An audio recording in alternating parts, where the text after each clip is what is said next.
Hi friends! இன்னைக்கு சூப்பரான kitchen tips தான் பார்க்க போறோம். எத பத்திய டிப்ஸ்னா, நம்ம பாதுஷாலாம் பண்ணோம்னா, குங்குமம் போட்டு பண்ணுங்கங்க.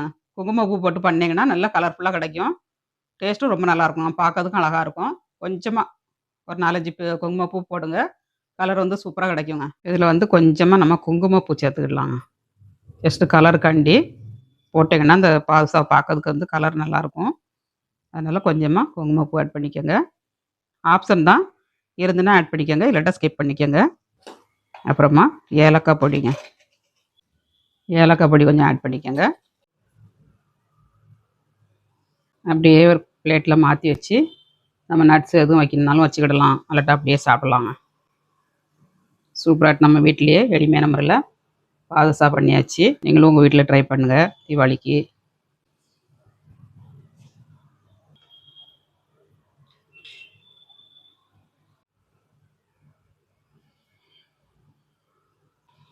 எம்மி எம்மி பாதுஷா ரெடி. வாங்க எல்லாரும் சாப்பிடறதுக்கு. இந்த டிப்ஸ ஃபாலோ பண்ணுங்க. தீபாவளிக்கு எல்லாரும் ஸ்வீட் பண்ணியாச்சா? என்ன ஸ்வீட்லாம் பண்ணியிருக்கீங்கன்னு கமெண்ட்ஸ் பண்ணுங்க. எங்க ஊர்ல பாதுஷா பண்ணியாச்சு, முறுக்கு பண்ணியாச்சு, மைசூர்பா பண்ணியாச்சு.